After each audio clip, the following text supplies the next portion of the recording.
आगे बढ़ेंगे बांग्लादेश से। अगली खबर, बांग्लादेश जहां पर भारत के बीच में तनाव लगातार बढ़ रहा है। बांग्लादेश और भारत के बीच में जो टसल है वो बढ़ती हुई दिख रही है।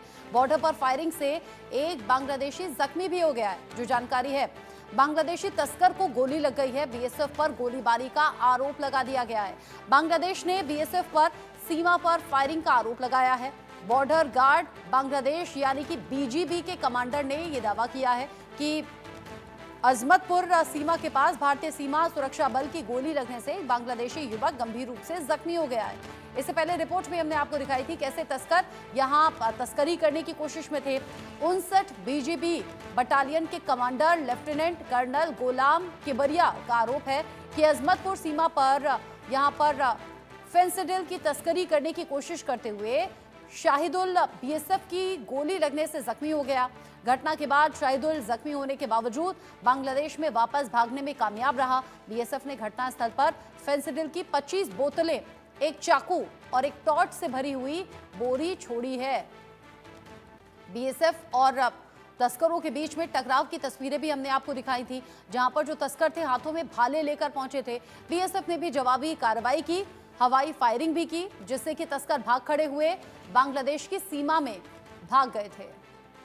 इसको लेकर बात हम करेंगे। मेरे साथ में जुड़ गए हैं खास मेहमान अरविंद सिंह तेजावत जी, मेरे साथ में विदेश मामलों के जानकार, और मेजर जनरल रिटायर्ड जेके बंसल सर मेरे साथ में जुड़ गए हैं रक्षा विशेषज्ञ के तौर पर। आप दोनों का बहुत स्वागत। मेजर जनरल बंसल, हमने तस्वीरें दिखाई जहां पर तस्कर तस्करी करने की कोशिश करते हुए नजर आए, लेकिन बीएसएफ के जवानों ने अपनी ड्यूटी निभाते हुए उन्हें ऐसा दौड़ाया कि वापस भाग गए। अब अलग अलग तरीके से बांग्लादेश में आरोप लगाए जा रहे हैं बीएसएफ जवानों पर। कहा जा रहा है कि गोली मार दी बांग्लादेशी युवक को। देखिए रचना जी, गुड मॉर्निंग।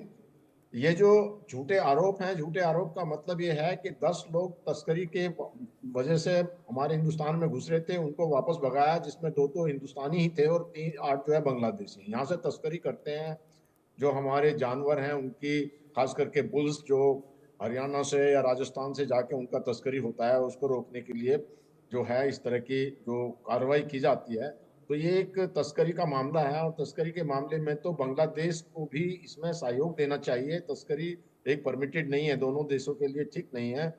कहा यह जाता है कि जो वहाँ से हिल्सा जो मछली है वो काफ़ी इम्पोर्टेंट होती है, उसका टेस्ट बहुत ज़्यादा होता है, और उसका जो रेट है जो बंगाल के अंदर में करीब 2,500 पर किलो तक चला जाता है।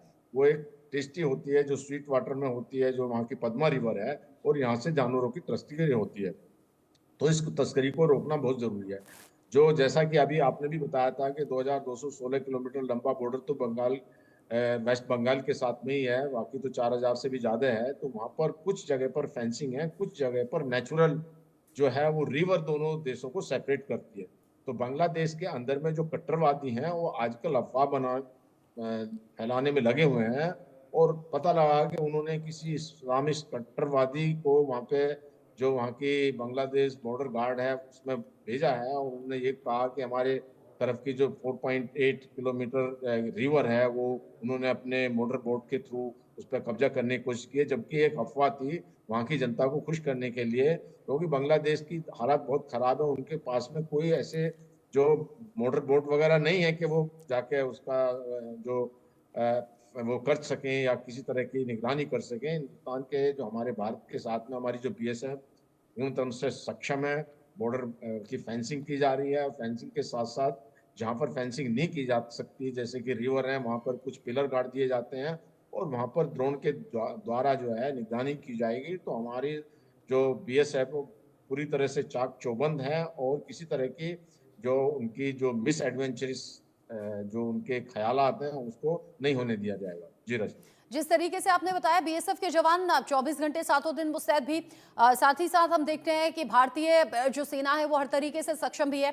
अरविंद सिंह तेजावत जी, अगर तस्करी के इस मामले को मैं उठाऊं और इसके साथ साथ मैं पिछली कुछ घटनाओं को जोड़ दूं, फेंसिंग नहीं होना एक रीजन हो सकता है, लेकिन भारत बांग्लादेश के बीच में रिश्तों में जो तनाव पिछले कुछ दिन में बढ़ा है, क्या इसलिए इन तस्करों के हौसले बुलंद हो गए, या अमूमन हम देखें कि इस तरह की कोशिश होती होगी? रचना जी, आपने और बंसल साहब ने बहुत ही बेहतर तरीके से, और खासकर इंडिया टीवी के जो ground India news reporter sir. है उन सब ने बहुत ही, जी सॉरी, यस, इंडिया न्यूज के जो ग्राउंड रिपोर्टर है, उन्होंने बहुत ही बेहतर तरीके से इसको बताया है। पर चीज़ों को और देखिए कि ऐसा नहीं है कि ये तस्करी पहली बार हो रही है, ये तो काफ़ी दशकों से चली आ रही है। पर अभी भारत का संदेश ये है, जो कि जनरल साहब, मेजर जनरल साहब भी अच्छे से जानते हैं कि आप हमारे खिलाफ बयानबाजी करेंगे और हम चुप बैठे रहेंगे, ऐसा नहीं चलेगा। अब हम आपके तस्करों को भी रोकेंगे और आपने जो बेवकूफ़ियाँ की है, उसका जवाब भी देंगे। जब 1947 में भारत आज़ाद हुआ था, तब ये मसला था कि क्या भारत को अमेरिकी ख़ेमे में चले जाना चाहिए। तब ये था कि भारत के पास एक मजबूत साम्यवादी पड़ोसी है, क्या उससे दुश्मनी लेना ठीक है? भारत ने नहीं ली और 62 के वॉर के अलावा लगभग शांति बनी रही, तो इससे दोनों ही देश विकास करते रहे। अब अगर बांग्लादेश उस नीति को पालन नहीं करता और वो भारत से दुश्मनी लेना चाहता है, खासकर एक ऐसे मजबूत पड़ोसी से, तो उसके परिणाम तो भुगतने होंगे। और जहां तक इंडिया न्यूज के ग्राउंड रिपोर्टर और बंसल साहब और आपका निष्कर्ष है, तो मैं उससे सहमत हूँ रचना जी। मुझे जी। उम्मीद है आप मेरा संकेत भी समझ गई होगी और इसके पीछे जो कूटनीति और राजनीति है, वो भी सबको समझ में आ रहा होगा। रचना जी। अब जिस तरह की ये हरकतें बढ़ रही हैं सीमा पर और अलग-अलग तरीके से इस पर अपडेट्स भी सामने आ रहे हैं, वो एक-एक अपडेट भी हम दर्शकों को पहुंचा रहे हैं। इस बीच एक बड़ा अपडेट भी है, मोहम्मद यूनुस का पाकिस्तान प्रेम फिर से दिखाई दिया है। पाकिस्तानियों के लिए वीजा प्रतिबंधों में बड़ी ढील देने की जानकारी है। वीजा के लिए ऑनलाइन आवेदन की सुविधा भी दी गई है। अब इसे पाकिस्तान के प्रति प्रेम ना समझा जाए तो और क्या समझा जाए, जहां मोहम्मद यूनुस लगातार पाकिस्तान पर मेहरबान दिख रहे हैं। यहाँ बांग्लादेश की मोहम्मद यूनुस सरकार ने पाकिस्तान के लिए अपने दरवाजे पूरी तरह से खोल दिए हैं। ढाका ने पाकिस्तानी नागरिकों के लिए वीजा प्रतिबंधों में बड़ी ढील दी है, जिसके चलते अब पाकिस्तानियों के लिए बांग्लादेश की यात्रा करना बड़ा आसान हो गया है। पाकिस्तानी मीडिया के मुताबिक बांग्लादेश ने पाकिस्तानियों के लिए वीजा नियमों को आसान बना दिया है। अब पाकिस्तान के नागरिक अपने वीजा के लिए ऑनलाइन आवेदन कर सकते हैं। बांग्लादेश के इस कदम के बाद ढाका में अब भारत विरोधियों की एंट्री आसान हो गई है। पाकिस्तान लंबे समय से बांग्लादेश में घुसने की कोशिश करता रहा है, लेकिन शेख हसीना के रहते उसे ये कामयाबी नहीं मिल पाई थी। अब हसीना के जाने के बाद उसके लिए मौके मानो खुल गए हैं। यूनुस सरकार इसमें खुलकर उसे मदद कर रही है। पाकिस्तान की ढाका में मौजूदगी भारत के लिए पूर्वोत्तर में खतरा बन सकती है। इस खतरे को कैसे देखा जाए बंसल सर?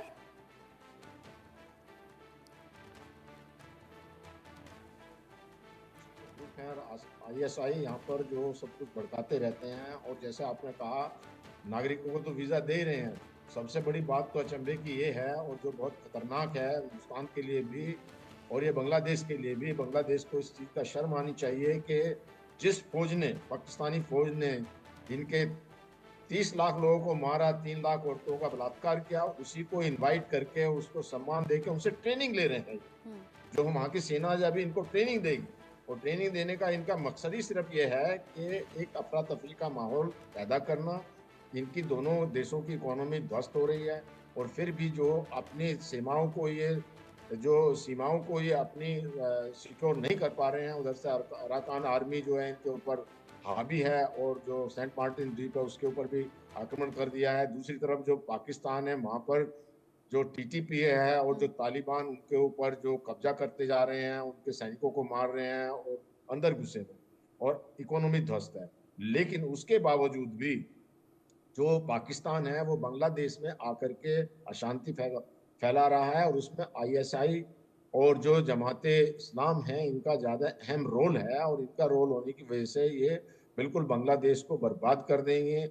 और इनकी मिलिट्री अभी इनके पास में पूरी तरह से कोई इकोनॉमी इतनी ध्वस्त हो रही है, बड़े बड़े देश हैं जो मिलिट्री पे पैसा खर्च करते हैं वो खत्म हो चुके हैं, उनकी इकोनॉमी खत्म हो चुकी है।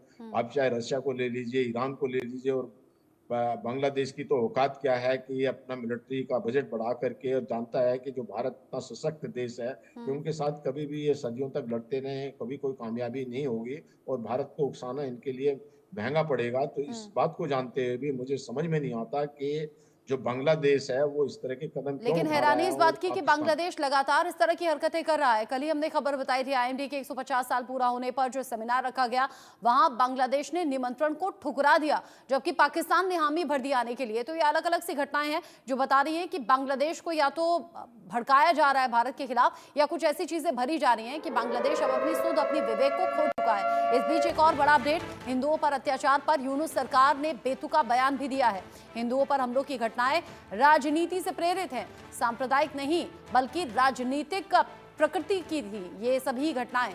हिंसा की शिकायतों के लिए व्हाट्सएप नंबर भी जारी करने का दिखावा कर दिया है। बांग्लादेश में हिंदुओं पर अत्याचार को लेकर यूनुस सरकार की पुलिस का अजीबोगरीब बयान सामने आया है। बांग्लादेश सरकार ने पुलिस की एक रिपोर्ट का हवाला देते हुए कहा कि देश में 4 अगस्त 2024 के बाद अल्पसंख्यकों के खिलाफ हमले और बर्बरता की ज्यादातर घटनाएं सांप्रदायिक नहीं है बल्कि राजनीतिक प्रकृति की थी।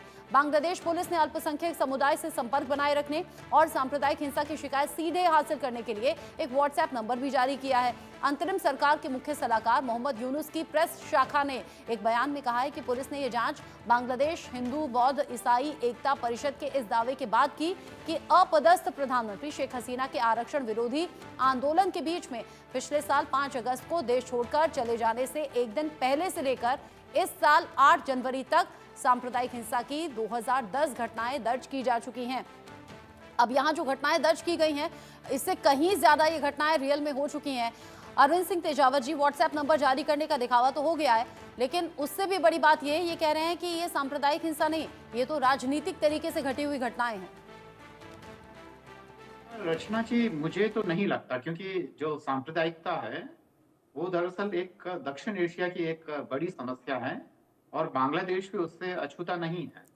तो यह कहना कि ये केवल है, पर यह है कि ऐसे में जो भारत के डिप्लोमेट इसे कैसे ट्रीट करे, क्या वो उसे बांग्लादेश का इंटरनल प्रॉब्लम समझे, या हम समझे कि क्योंकि वहाँ के बांग्लादेश के जो हिंदू भाई हैं उनका कहीं ना कहीं सेंटिमेंट्स हैं वो यहाँ के भारत के लोगों से जुड़ता है, तो वह क्या करें। तो यहाँ है कि इसमें भारत का हित और अहित किसमें है। यहाँ बांग्लादेश को यह समझना चाहिए कि भारत से दुश्मनी मोल लेकर, जैसा कि बंसल साहब ने भी कहा है और सारे ही रक्षा विशेषज्ञों का और कूटनीतिज्ञों की ये राय है कि दोनों के लिए अच्छा ये है कि दोनों साथ मिलकर उन्नति करें। अभी जो बांग्लादेश कुछ विदेशी ताकतों के, और सीधा सीधा अगर इशारा करें तो चीन के दबाव में वह भारत के खिलाफ जो बयानबाजी कर रहा है वह ठीक नहीं है। ऐसे में भारत को, मुझे लगता है कि ये काफी जरूरी है कि वह चीन के दखल को बांग्लादेश, नेपाल, श्रीलंका, मालदीव हर जगह से कम करें, और यहाँ हमारी डिप्लोमेसी की विजय होगी अगर हम बांग्लादेश के लोगों को यह समझाने में कामयाब रहे कि भारत को साथ लिए बगैर वह नहीं चल सकता है। रचना जी, और 2000 के आसपास ये घटनाएं बताई गई हैं, जो सरकारी आंकड़े हैं। बंसल सर, इससे भी तो मंशा साफ हो जाती है ना, अगर आप किसी घटना को दबाते हैं, छिपाते हैं, आंकड़े कुछ के कुछ बताते हैं, और फिर यहाँ एक ये भी एंगल दे दिया गया कि ये तो राजनीति से जुड़ी हुई घटनाएं हैं, सांप्रदायिक किसी तरीके से नहीं है। फिर ये दिखावा भी हो गया कि भाई यहाँ जहाँ भी घटनाएं हो रही हैं वहाँ आप इस नंबर पर संपर्क कीजिए या फिर इस नंबर पर शिकायत कर सकते हैं। देखिए, वहाँ की पुलिस कोलैप्स है और ये तो बिल्कुल एक हास्यप्रद है कि ये राजनीतिक घटनाएं हैं। जो हिंदू वहां पर अपनी अस्मिता को बचाने के लिए, अपने एग्जिस्टेंस को बचाने के लिए लड़ाई लड़ रहे हैं, वो क्या राजनीति करें। तो राजनीति का तो कोई मतलब ही नहीं है। ये तो अनर्गल बयान है कि ये राजनीतिक हत्याएं हैं या इंसिडेंट्स हैं। वहां तो जो हिंदुओं को सताया जा रहा है, जो जैसे आपने कहा 2200 के करीब जो है वहां पे केस रजिस्टर हुए हैं, उससे भी ज्यादा नॉन रजिस्टर्ड केस हैं। और इस तरह से जो वहाँ पे अपने हरे जो हमारे जो वहाँ के स्वामी हैं उनको बेल तक नहीं दी गई, इस तरह की घटनाएं वहाँ पे हो रही हैं। अब ये सारा जो एजेंडा है, ये ओपनली वहाँ के जो कट्टरवादी हैं वो कह रहे हैं कि ये वहाँ पर बांग्लादेश में सिर्फ मुस्लिमों का राज होगा, शरिया कानून लगेगा, और वो किसी भी तरह से इतना प्रेशर दे रहे हैं कि जो सरकारी नौकरी में भी हैं जो हिंदू बांग्लादेशी, उनके ऊपर भी प्रेशर है कि या तो आप कन्वर्ट हो जाइए या आप वो परेशान किया जाएगा, नौकरी छोड़ दीजिए, या उनको सताया जा रहा है। तो ये तो एक एजेंडा है उनका, और ये सारा कुछ जो पाकिस्तान, आईएसआई और जो ये जमात इस्लाम की उसके विचारों की तरफ से हो रहा है। और ये लोग जो अभी बड़े एक्टिव हो गए हैं और इनको इस बात का ध्यान में रखना चाहिए कि जो हिंदुओं का काफी रोल रहा है बांग्लादेश की जो इकोनॉमी में और जो इतना सब कुछ होते हुए उनको ये खत्म करने जा रहे हैं, तो ये एक अपना सुसाइड की तरफ बढ़ रहा है बांग्लादेश।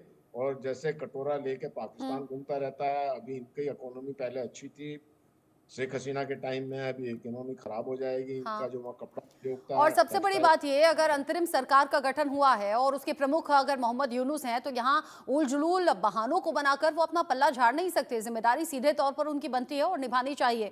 बंसल सर, अरविंद जी,